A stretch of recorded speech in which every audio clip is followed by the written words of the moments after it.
Okay, I might just get started because I'm a bit conscious of time, and often these things tend to fly. So I'll launch straight in.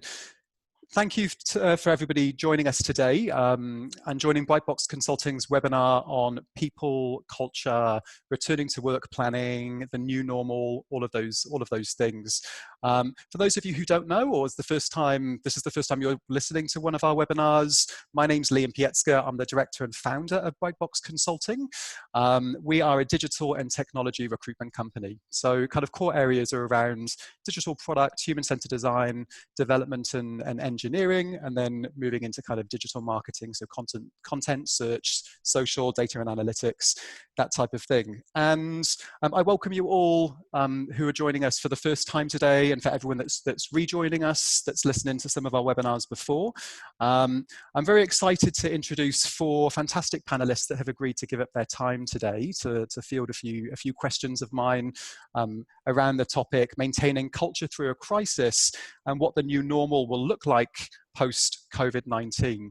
It's really nice to be able to use the word post-COVID-19 now, and to kind of see that conversations are about coming out the other end, as opposed to kind of being in the crisis and things like that. So I'm just going to introduce the 4 of you before I launch into my first question. So first of all, I'll do it via how it looks on my view. We've got Terlya Hunt, who is the People Experience Manager for SafetyCulture.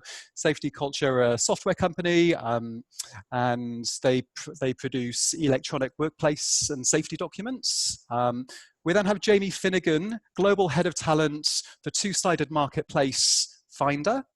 Camille Valchon, People and Talent Manager. I get to get that right, Camille? Enough, yeah. Okay, People and Talent Manager from Q-CTRL, Engineering Solutions Organization. And then we have Caro, Caluwe, who is the Human Resources Manager for ezyCollect, accounting automation software company.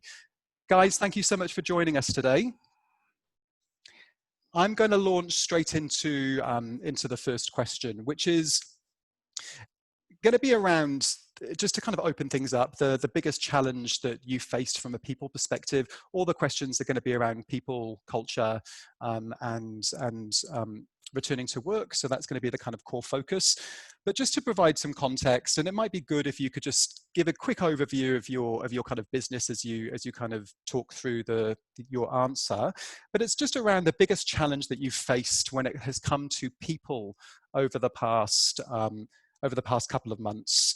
So we'll keep it in the order as I've run the introduction. So Terlya, if we can open up with you, talk to us about some of the biggest challenges that you faced. Yeah, definitely. Thank you. Do you want me to dig in a bit more about SafetyCulture and what we do? Yeah, that would be good. So SafetyCulture is an Australian-based tech startup, and we build software to help businesses build safer, higher quality and more efficient workplaces. And we're on a bit of a mission to put safety and quality into every worker in the world. So we work in a really unique space, and we're around about 400 people globally right now. So we have offices in Australia, UK, US, and also in the Philippines. So definitely have a bit of a global remit.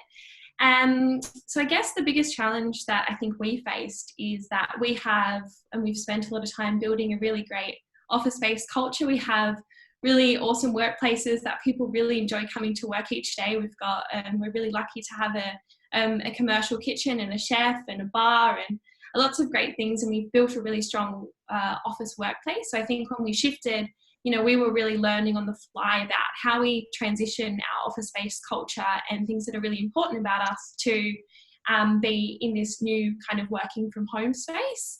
And I think one of the key challenges about that is that everyone had a really unique experience with what that meant for them.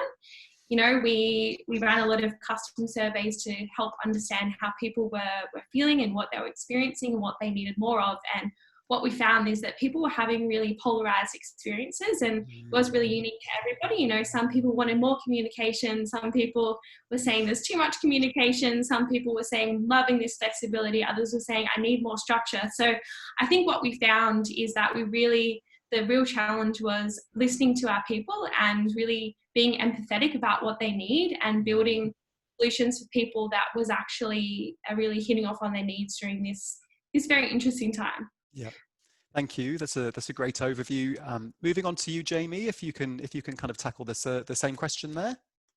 Yeah, sure. A quick background on Finder, I guess. We're a global comparison website. Started here in Australia. We've got 7 offices globally, but we've got crew in over 20 different countries. We operate in 83 markets at the moment, and we're growing all the time.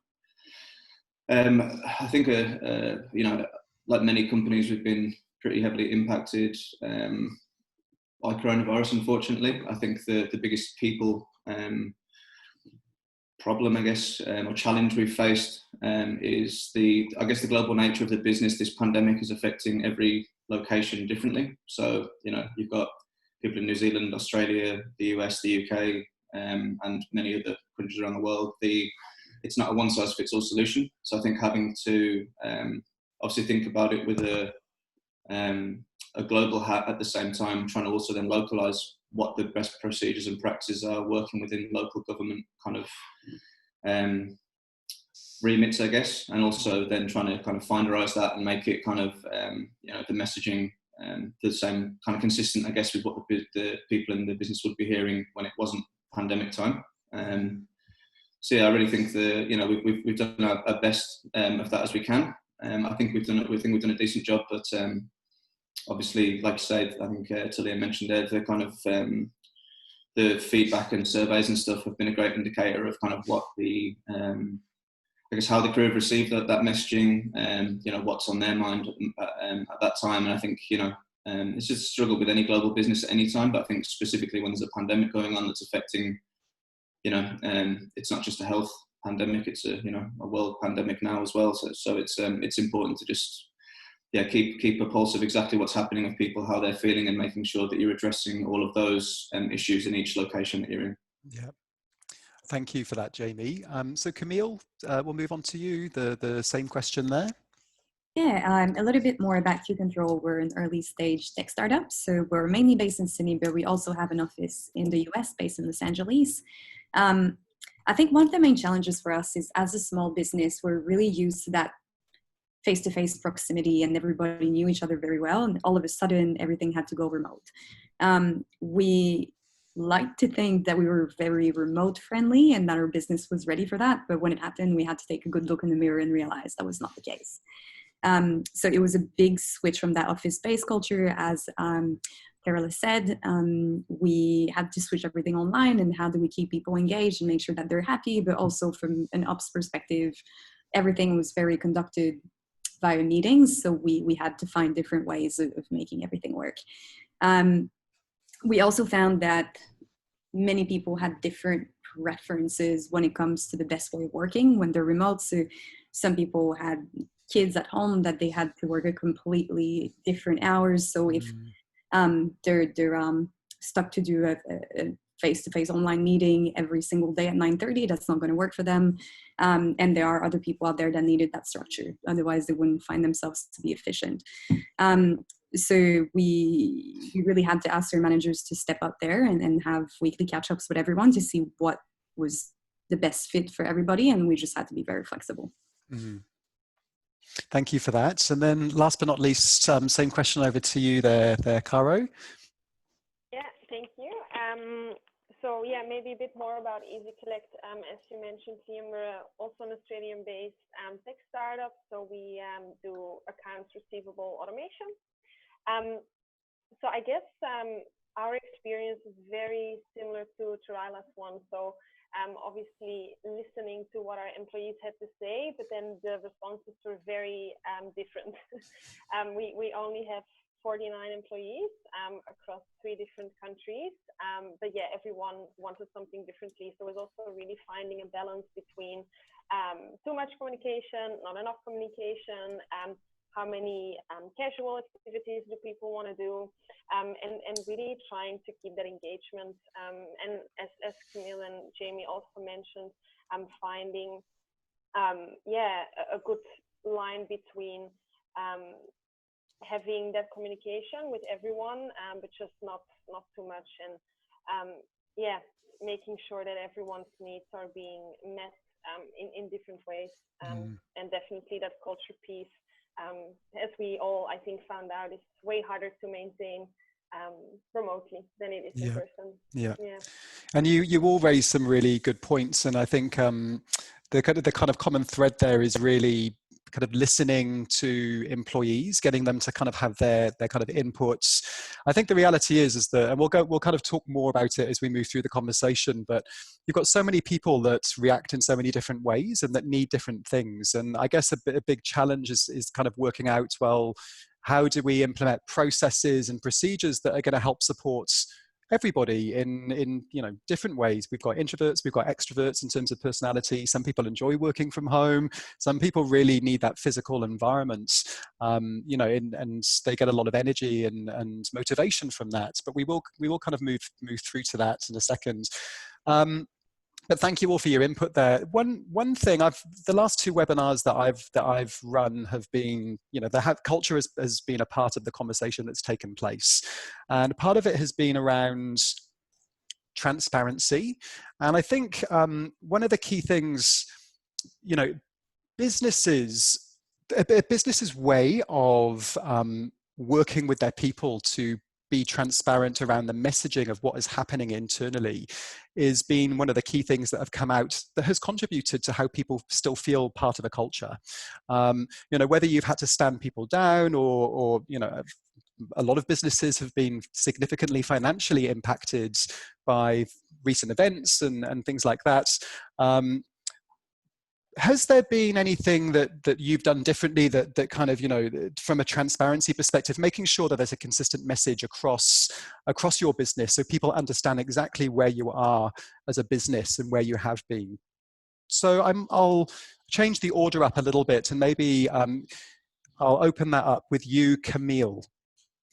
Something that we implemented on our side, we on a fortnightly basis, we now have a Q&A with our CEO. So no such thing as a stupid question. It could be anything from a business strategy perspective, or just asking him his opinion on when can we go back to work? Do you feel safe yourself? How are you holding up? It's been really good. So it's not only senior people that are asking questions. We're going to have a grad raising their hand up and asking something pretty personal. He doesn't take any offense. So that's been really good. But I think he also very stepped up in a sense that he's been very active on our Slack channel. So Slack is the internal platform we're using for our comms, by posting regular updates on a business. So it's not always positive. Sometimes you win some, you lose some, but putting a lot of energy in highlighting our wins, that's been pretty helpful in keeping the morals up, and also explaining any losses that we may have, how will that impact the business, and making sure that everyone's across everything and nothing to hide. So. Yeah. I think, and it's a good point that you make, reporting some of the things that you don't want to be reporting, but to give people clarity, because I think one thing that has come out of this through a lot of conversations that I've had is that people can still feel valued even if they've had to have tougher work restrictions. And as an example, I know a lot of organizations that have had to reduce the number of days that people have worked to 4 days just to protect their staff and also protect themselves financially. But the way they've communicated that with their staff has actually added to the culture and helped strengthen them as a team and created that kind of sense of coercion. So I think reporting the kind of losses and some of the things that you don't want to report is fundamental to that. So thank you for that, Camille. So Terlya, I'll ask the same question to you. Yeah, so one of our values as a business is open, honest, always, actually, and we really believe it's important to be transparent with our employees. So we've built rituals and habits into the way we've already worked before COVID. So I think there was a part in really using the rituals and habits we'd built up to make sure that they were stronger than ever. So every Monday we have a company all hands. So everybody used to be together, but everyone would dial into that. And, we did some experimenting and we're seeing what was working, but really we would be really transparent about everything that was happening, and we suffered some losses, but equally we found some new opportunities. So it was really about sharing what was going on, and our CFO would share numbers on our company updates and our financial situation and on our business situation. So it was about continuously having an open dialogue and really enabling people to ask any questions. And our CEO would also create videos and put them in our Slack channels, and also for our other parts of the business who are in different locations, our senior leadership team, made themselves available to them as well, and we're jumping on at different times to ensure that all of our global offices were getting the similar experience and information. And we often also keep managers very up to date with everything that's happening, so that they can also make sure that they're checking with their teams and ensuring they're across all the key messages as well. Mm-hmm. Great, thank you. I love the idea of creating forums for people to come up with ideas and share insights. Have you found, Terlya, that a lot of people have been coming up with ideas and actually been using those channels to be able to share their thoughts and how improvements can be made, that type of thing? Yeah, absolutely. I think we're really lucky that we have Slack as well as an internal messaging system, and it can be a really powerful tool as well. So we have our company updates channel, which is mostly around those really key updates, and then we had additional channels where people could opt into if they felt they wanted more communications, or they wanted to be part of a broader conversation.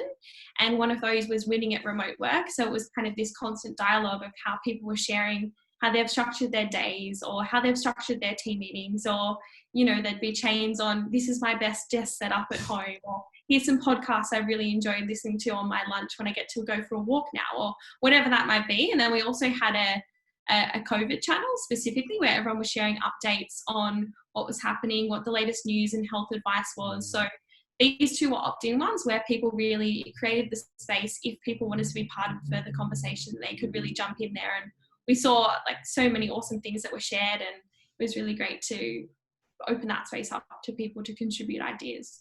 Fantastic. On to you then, Jamie. So the same question. If you created forums for people to share ideas, what's been the kind of key focus there for you?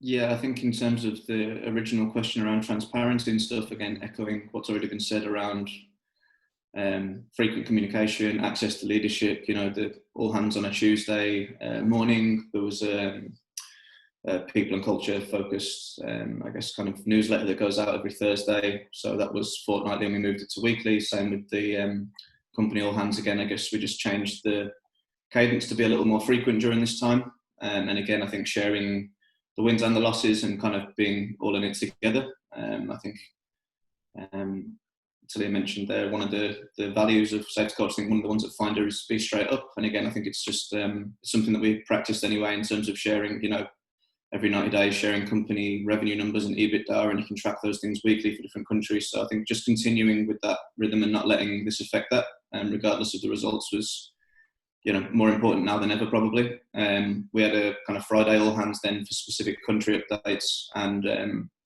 we could cover off some of the specific kind of feedback in Office 5 and get the address some key issues, I guess, that were highlighted. In terms of creating spaces, I guess, or areas for that to happen, we had a few different ways we did it to begin with, and we ended up pulling all under one channel from a social distance. It's all about kind of social activities and stuff happening there to kind of distract from the coronavirus specific stuff. I guess there was a lot of updates on that, so we tried to create other things that were a little bit different. We had some other initiatives like just some fun things, baby photos of different crew, and then people had to guess who they were, and I guess just some other stuff to detract from the seriousness of the situation, or a bit of an aside to it all. There's so much happening in terms of updates and those communication pieces. Sometimes it was nice to have a bit of a respite from those, but yeah, we opened up. I guess the key to the transparency there was just continuing with the communication we'd set up, making sure that we, I guess, increase the cadence of that slightly, and we face the questions head on.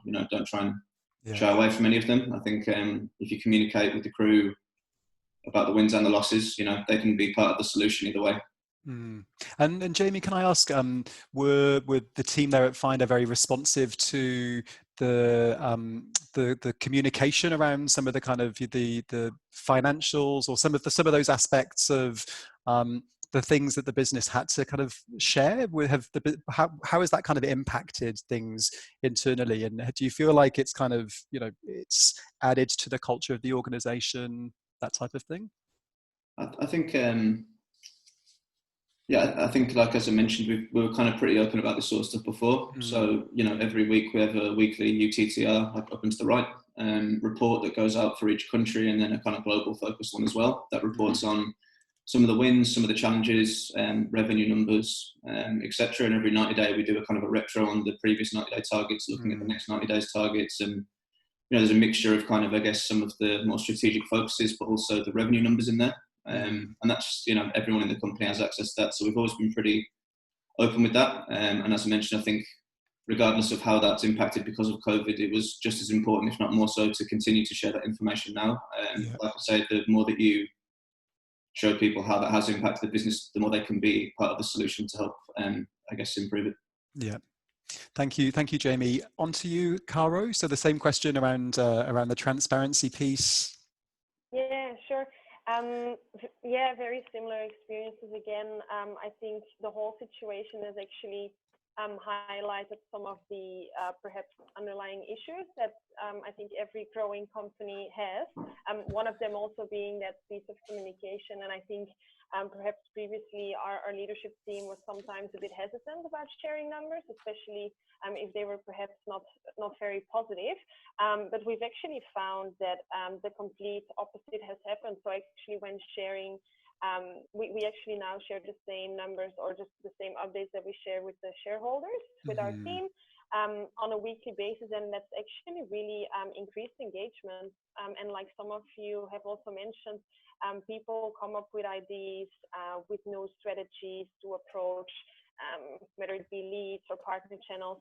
And that was a very interesting observation actually to see that. And yeah, I think definitely a learning for us is that transparency and open, honest communication is absolutely key, and that we shouldn't shy away from sharing wins and losses.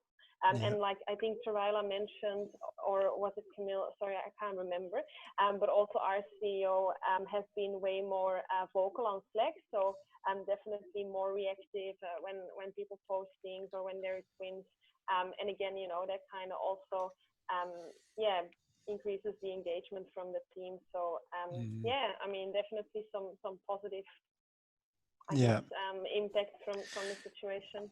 Thank you all for your insights there. And the reason that I wanted to ask a question on transparency is because I think it's so conducive to culture. And one thing that came out through the webinar that I hosted about 4 weeks ago, organizations have reacted in different ways. You've had organizations that have let go of thousands of people overnight, and you have to, they've protected their shareholders, they've protected their profitability, but they haven't protected their people. You have to make tough decisions, but the way you go about communicating that to your people, I think, is really important. And also, is really important for an organization's brand longer term as well. I look at some organizations that have had to stand people down or let people go, but they've done it in a way to still try and help support them as much as they can, as through things like paying for healthcare for a year. There's lots of different ways about kind of going about supporting individuals and supporting people. So I'm really pleased to hear that it's been a very open dialogue for all 4 businesses around what the business is specifically going through. One thing that I didn't mention to everybody listening in, please feel free to ask questions as we kind of move through. I will try and ask as many questions as I can, if any do come through as we move through the conversation. So I should have mentioned that at the beginning. Okay, so then moving on to, I mean, a lot of you have mentioned, the physicality, people enjoying the physicality of being in the working space, people working from home. It's been a huge change for a lot of organizations. And I know some businesses have had flexible working. That's always been part of their culture, embedded, and that could change. What's happened recently could change the way that looks moving forward. But I'm quite keen just to explore some more of the measures that you've put in place to further help support your people, to ensure that they're kind of feeling valued, and to ensure that the kind of culture hasn't been impacted whilst people have been adapting to these new ways of working. So it could be additional forums, or anything else that you've implemented that kind of that are continuing to pull people together. And that could be work related. It might not necessarily be work related, but anything that you feel that that you can add there. So Caro, I might start with you there, if that's okay. Yeah, sure. Actually, one of the things that we implemented, and we weren't sure if it was a good or a bad timing, but we chose with the good one. So we were looking to roll out our employee share option plan for ages and just never got to it. And then we were kind of deliberating if this was now a good time, but we ended up going with that. So I think that's definitely again, like, highlighted and increased the engagement, and that people feel valued. So that was one of the things. Perhaps some might say strange timing, but for us it turned out to be good timing. I think very similar to other organizations, so definitely supporting financially with work from home equipment where people needed it. And I think some other things that maybe not so straightforward, but really also, I guess, leading by example when it comes to taking care of mental health. So even, personal days, sick days, really kind of showing that it's okay to take a personal day and take a day off if you're just really not coping. And before, I would say our leadership team in particular wouldn't really do that, where they have now actually also been posting on Slack, like, hey, I need a break today, like I'm gonna take a day off, and really to show the teams that it's okay, and then obviously they need to look after their health as well. Other initiatives, obviously, like many other companies, I suppose, on a more casual point of view, so with the coffee catch-ups, which we've actually called blind dates, because I was sick of the word coffee catch-up. So obviously teaming them up with random people within the team, but it was really more of an opt-in. So it wasn't, again, trying to balance between what the people want and is it too much or not. So I was an opt-in program where they could choose to be participating or not. Friday fun games, we've reintroduced the quiz that we used to do in the office, so now all virtually. And kind of all these small things to keep keep things going. Thank you for sharing some of those, and kind of going into health and well-being and mental health. We're going to kind of move into that question shortly, because I think it's something that's been very important from a people and culture perspective to ensure that they're kind of looking at the different kind of personality types and how different people have reacted differently given recent events. And it's something that I'm seeing spoken about a lot on social media, is just the impact of culture and mental health. So we will kind of move into that. I've got a question on that shortly.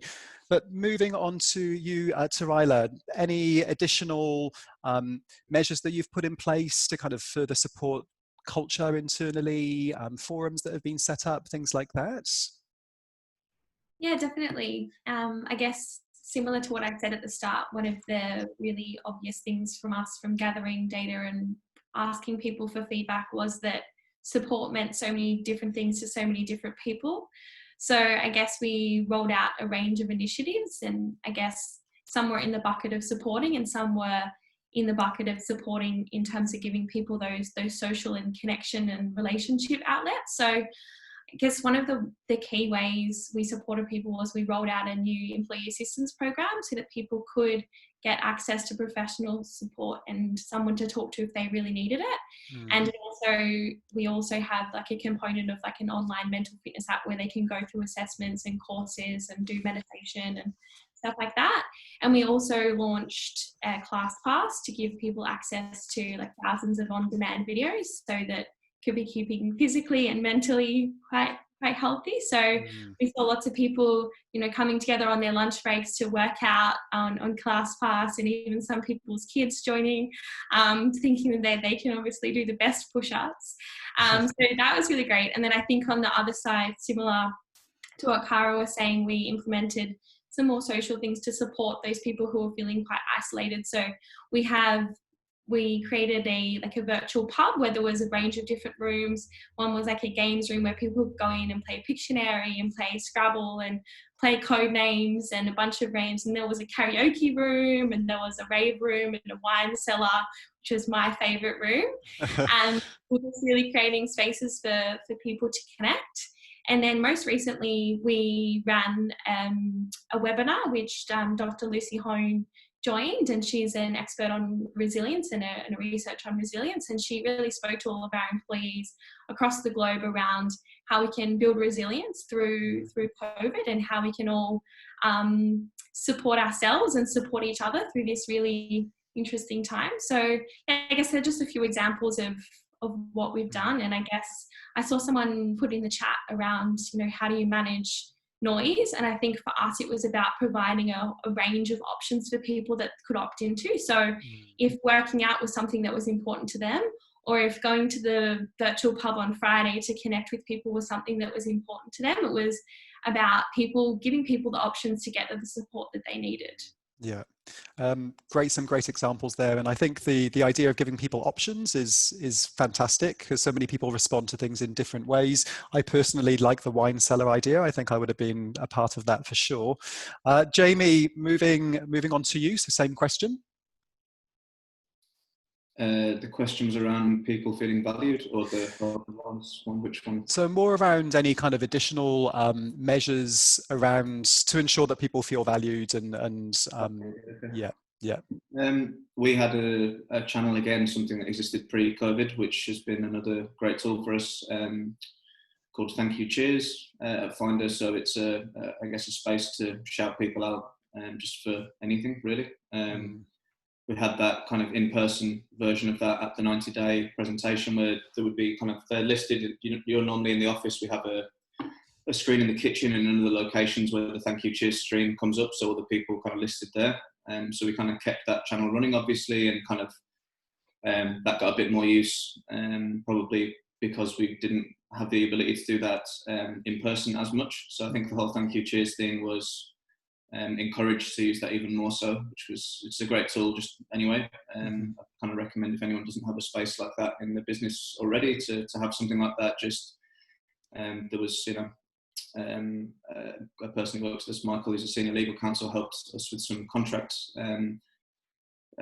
discussions there, and got a shout out for him. And just people who you maybe don't interact with every day, but you do every so often, you really want to just thank them for their efforts. So I guess making each other feel valued in the first place was one thing we kind of pushed more and more for. I think there was a mention earlier, it may have been Terlya, about kind of some of the I guess traditions and the rituals that you had in the place, and making sure they continue. So we have like a medal of honor, which is every 90 days, a team of people or a group of people who've really helped to move the dial on things at Finder, and making sure we continued that. And they got their shout outs, and they got sent their certificates and medals or whatever in the post. The medals of service, so anyone who's kind of done 3 or 5 years gets medals, and 10 years gets a jacket and a medal and something else. But yeah, making sure again that continued as a ritual for us throughout that period.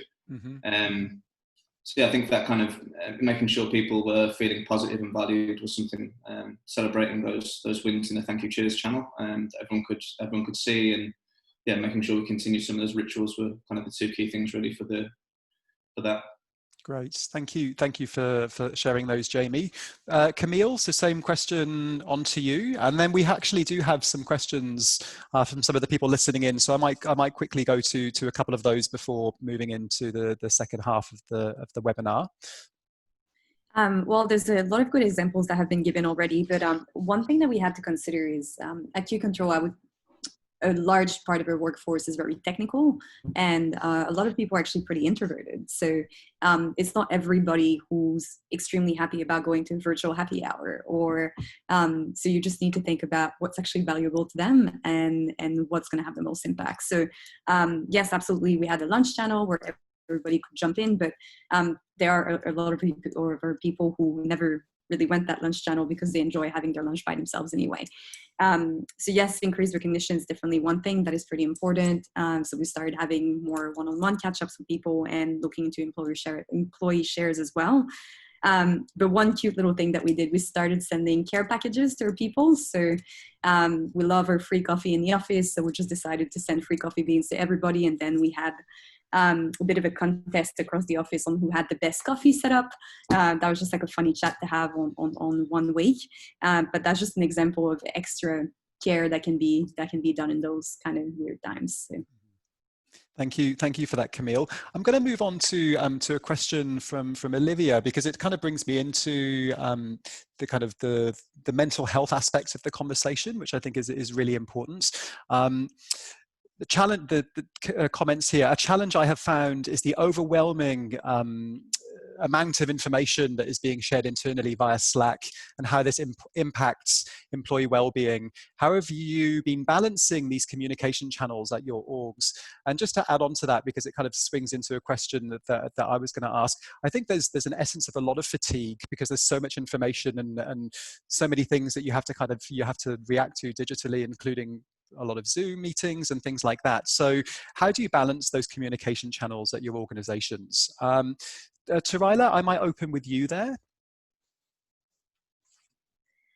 Yes, I think balancing information channels is always something that you need to be assessing as an organization, whether it's during these times or normally. And I think also as you grow, it's reassessing and just checking in to see if information's being received well.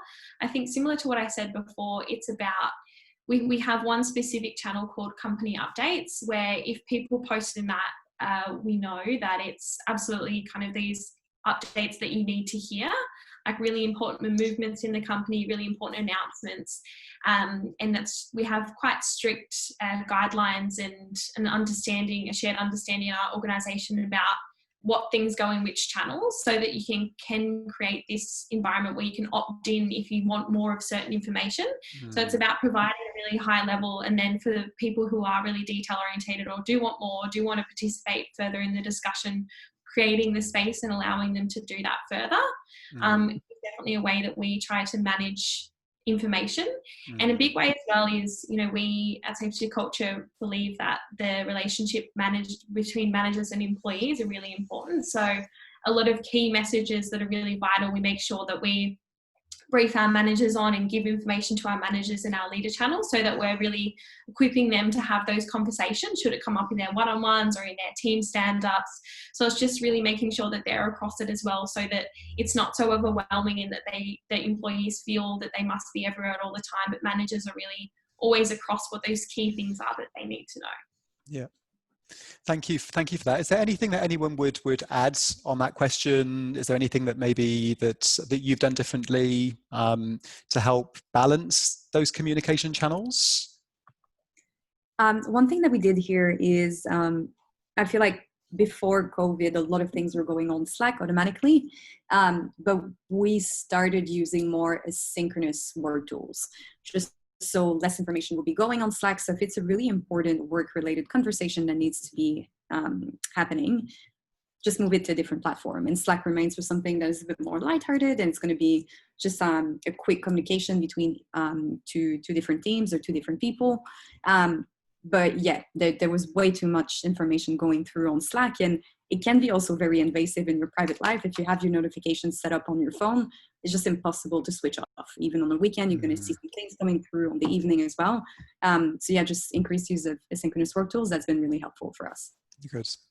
Thank you for that. Maybe to add to that as well, we also found that some people were not even aware of certain Slack settings. So we actually did like how to switch off your notifications and how to make sure that you don't get pings at midnight.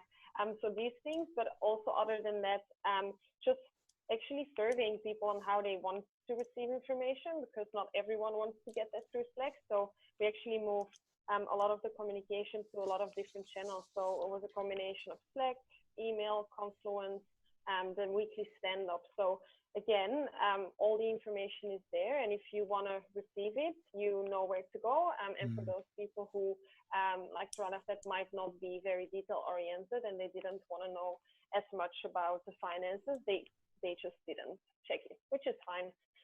But yeah, really having a broad range of communication so that there is not an overflow. Mm-hmm. Yeah.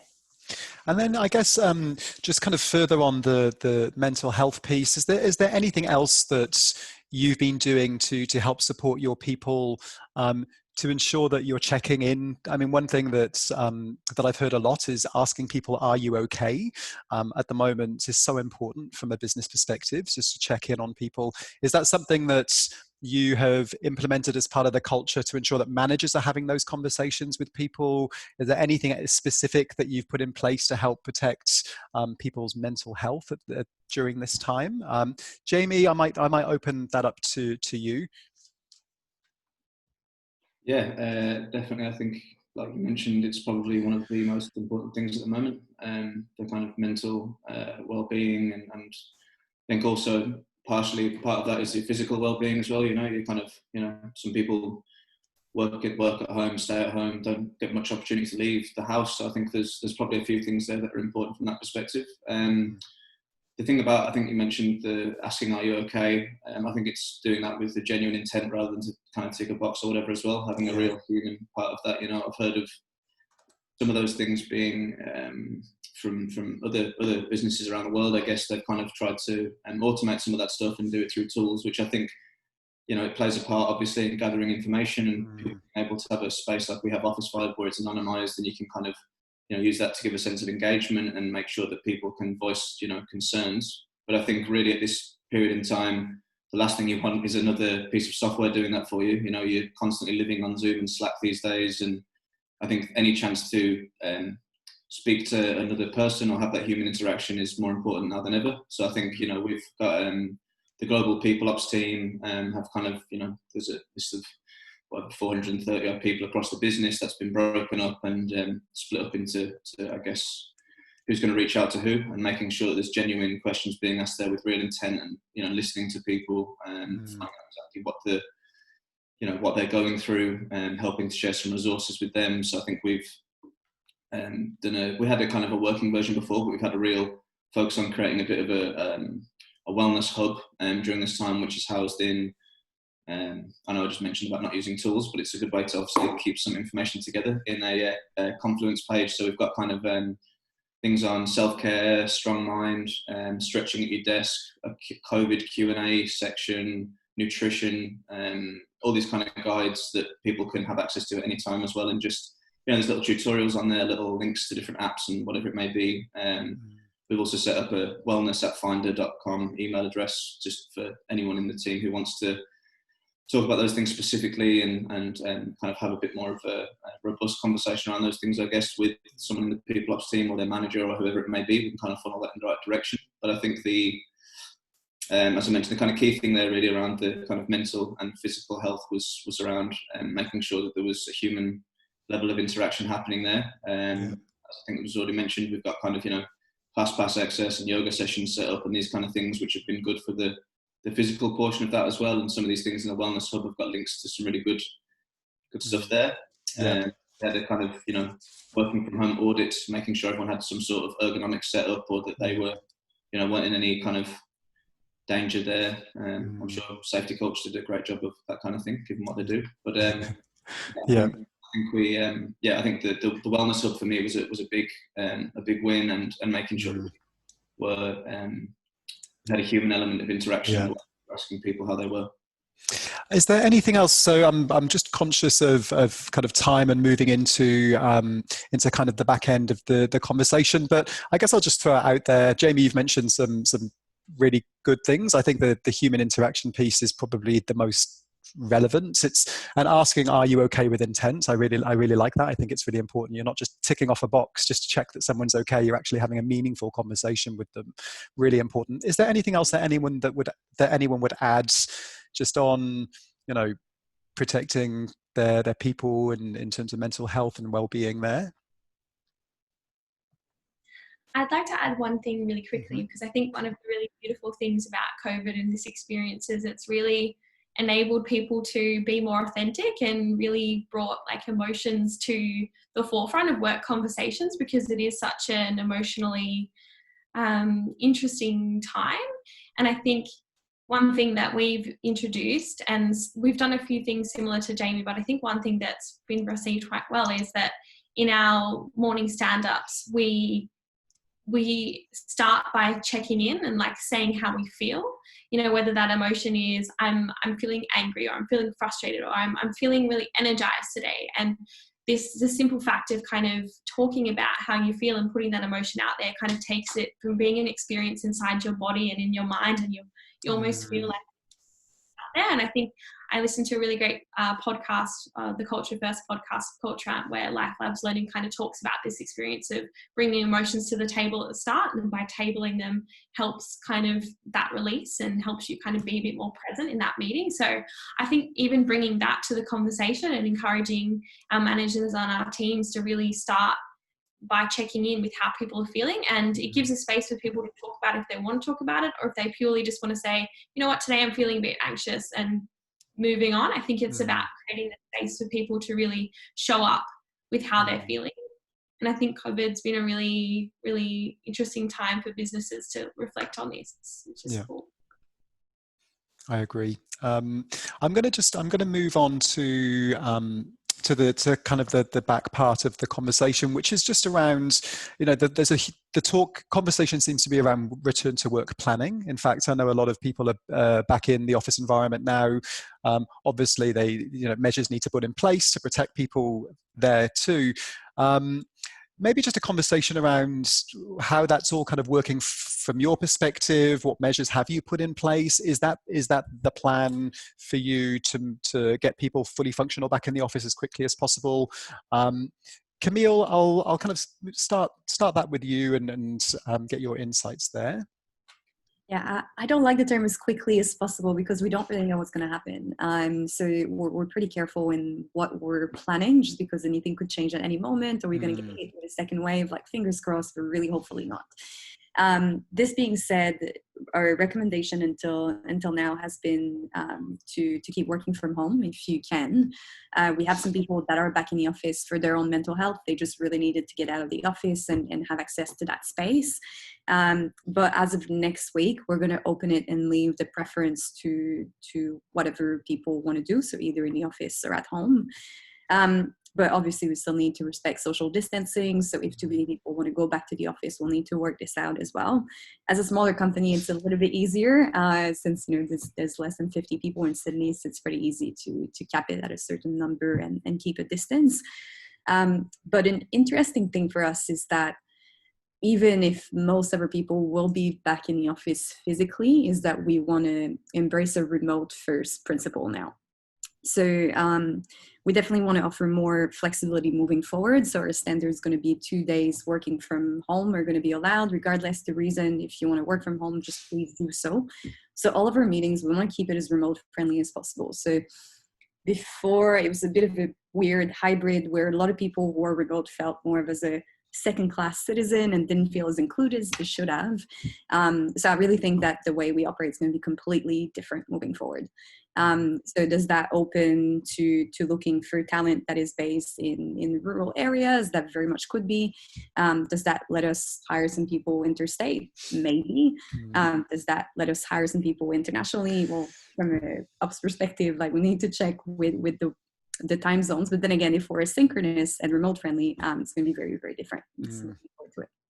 Camille, I think it's a really good point that you raised, because I think there's different levels of anxiety in different people, and there's so much uncertainty still. Will there be a second wave? People are very protective of themselves, of course, and enforcing in any way kind of people to go back to the office if it makes them feel really uncomfortable. I really like the preferences down to the individual. I think that's a really interesting way to look at it, a very important way to look at it.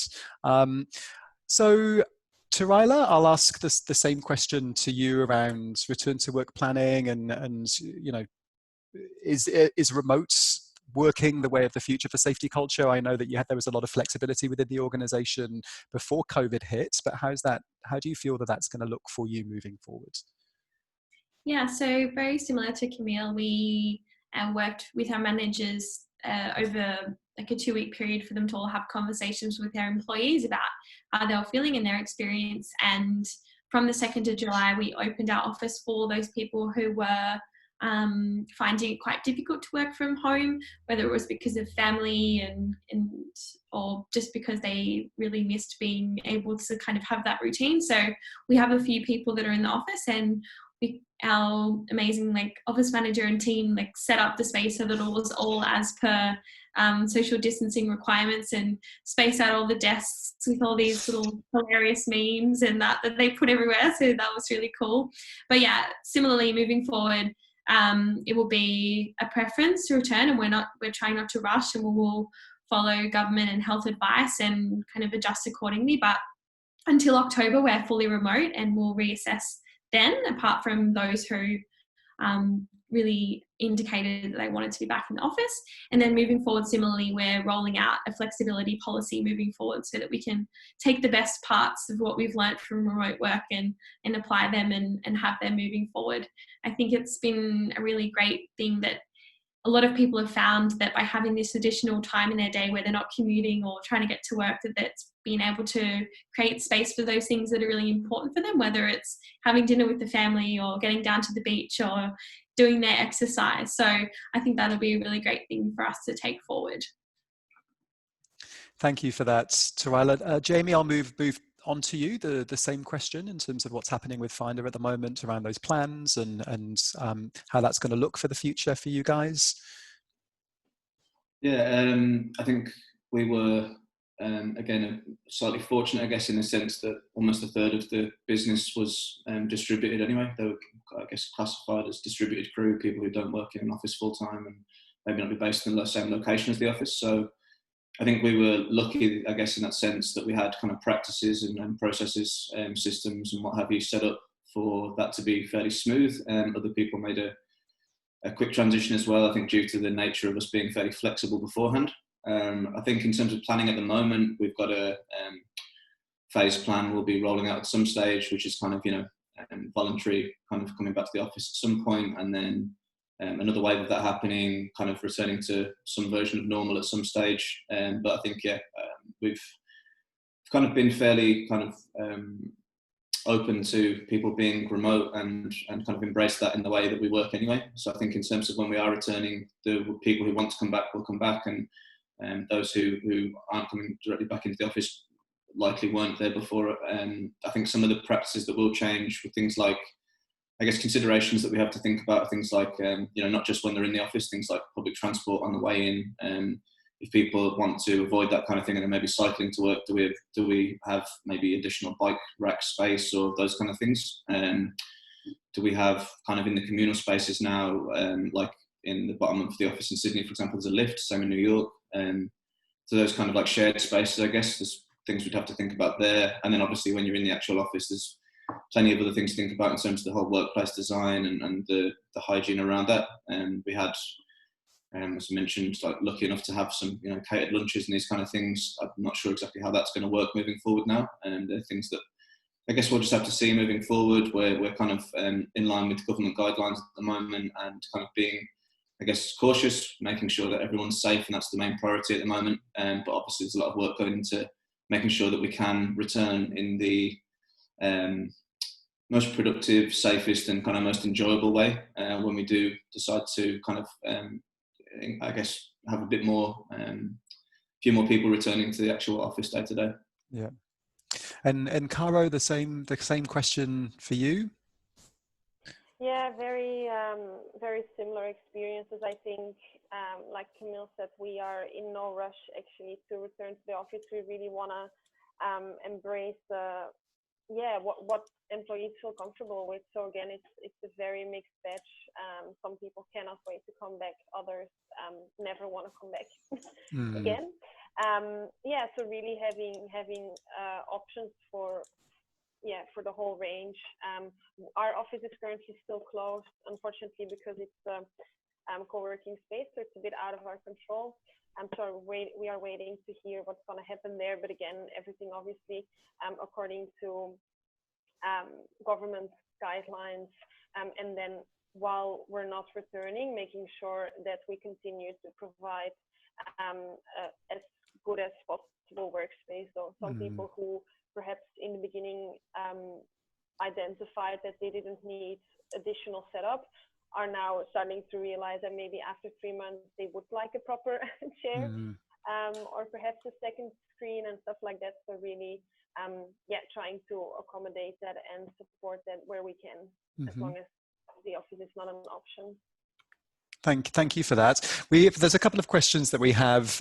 We might run over just very slightly. I'll try and just keep it to a few minutes if I can, but if I can just get a couple of these questions out. Lee asks a good question around onboarding. So culture, whether positive or negative, is driven by relationships within organizations. How have the panelists gone about ensuring relationships are formed with new hires when they can't integrate them with the team in a physical sense? And if you are still hiring, then obviously that is going to be highly impactful. Does anybody want to kind of open up and tackle that question? Has anybody been in that position over the past couple of months? I can talk on that one if you like. Yeah, thanks, Jamie. At the beginning of this, we'd obviously already made some hires who then joined throughout the period. I think, again, luckily we'd had experience doing this because we'd obviously hired so many people in different locations. So, your first day or before your first day, you get your same. If you join a business, there's numerous, I think every day I see one on LinkedIn now, a picture of someone with their swag on their desk and kind of their setup.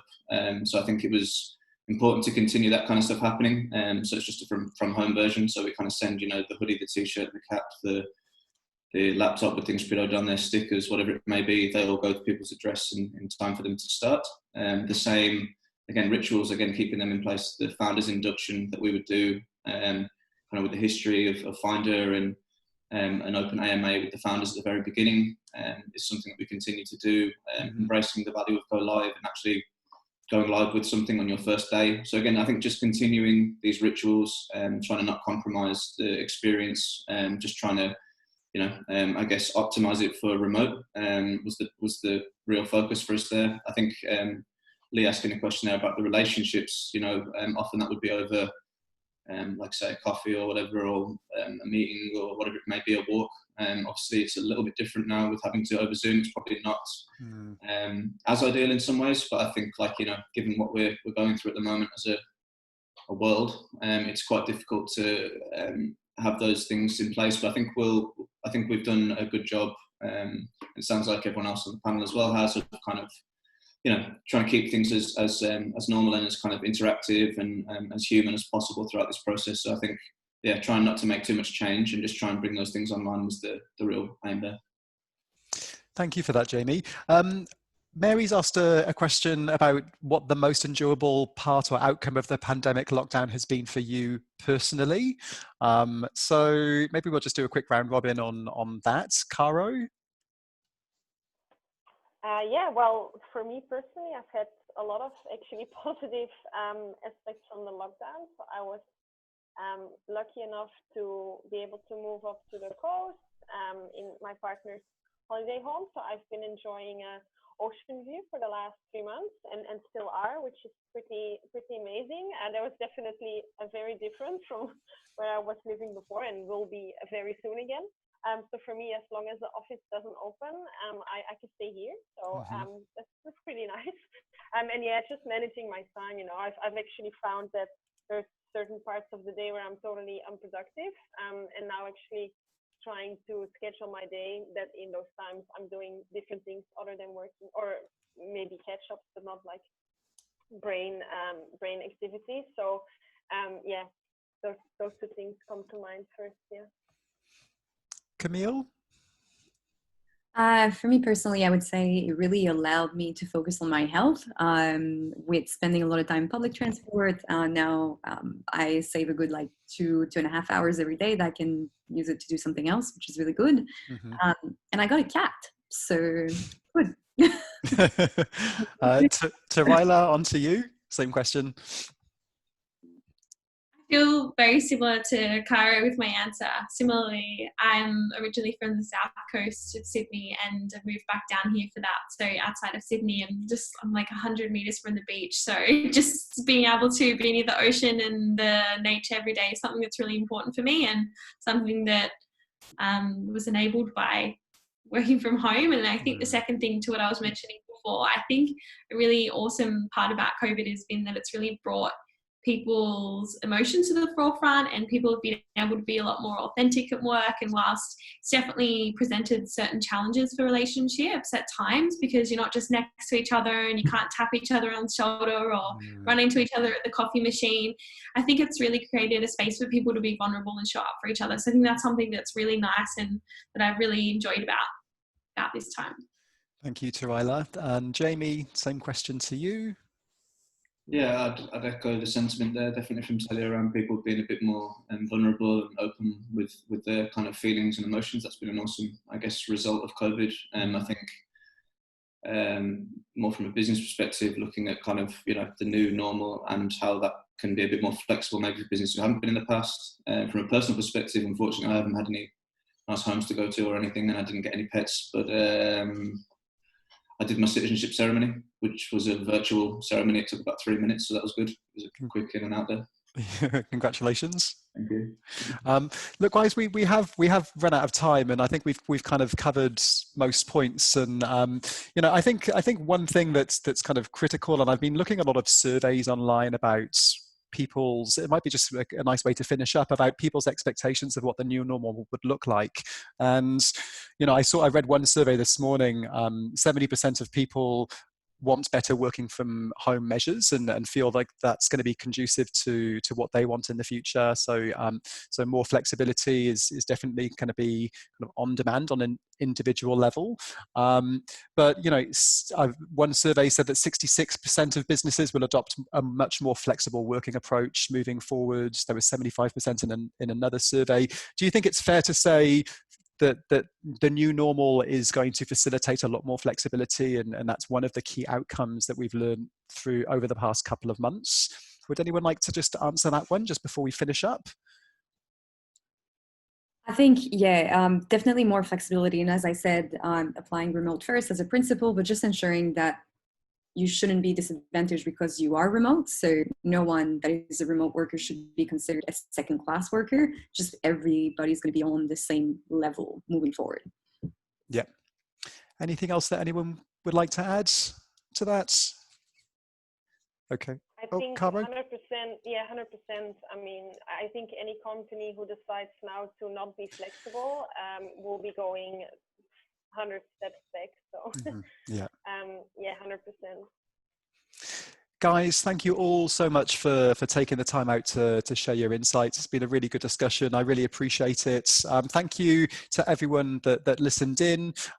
This is being recorded, so for anyone that joined a little bit later, I'll be sending the recording out over the next 24 hours to every person that registered.